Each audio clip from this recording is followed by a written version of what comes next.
د اذان نیوز محترمو لیدونکو السلام علیکم. د افغانستان اسلامي امارت د عامې روغتیا و سرپرست وزیر ښاغلی ډاکټر قلندر عباد د پوهاند غضنفر روغتیایي علومو له انسټیټیوټ څخه لیدنه ترسره کړه او ځینې نوې څانګې یې پکې پرانیستلې. د عامې روغتیا وزیر ښاغلی ډاکټر قلندر عباد د غضنفر روغتیایي علومو انسټیټیوټ له ادارې پرسونل، استادانو، یو شمېر محصلینو سره له نږدې ولیدل او هغوی د طبي زده کړو په برخه کې لا زیات کار او مطالعې ته وهڅول. ښاغلی عباد ټولو حاضرینو ته د هر راز همکارۍ ډاډ ورکړ او په وینا یې هڅه یې دا ده چې نیمه طبي زده کړو په برخه کې نړیوال معیاري بدلون رامنځته کړي.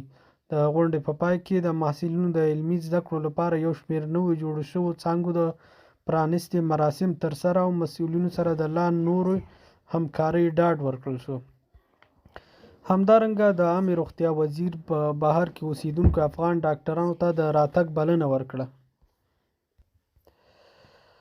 ډاکټر قلندر عباد وایي ټولو ډاکټرانو ته په درنښت بلنه ورکول کېږي چې هېواد ته راشي او د پردیو خلکو پر ځای د خپلو خلکو خدمت وکړي.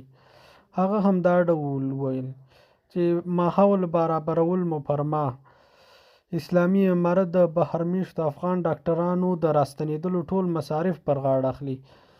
کوم عصري تجهیزات چې تاسې یې غواړئ دا ټول برابرول مو پر ما، خو تاسې راشئ او دلته په جمهوریت شفاخانه کې د افغانانو خدمت وکړئ.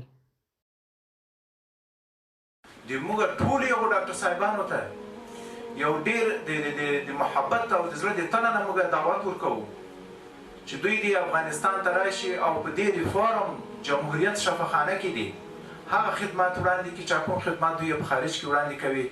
تاسې فیسیلیټیټ کول، تاسې دپاره انوایرمنټ یا ماحول جوړول، تاسې دپاره ټول هغه جدیده ټکنالوژي راوړل، دا زموږ وظیفه ده.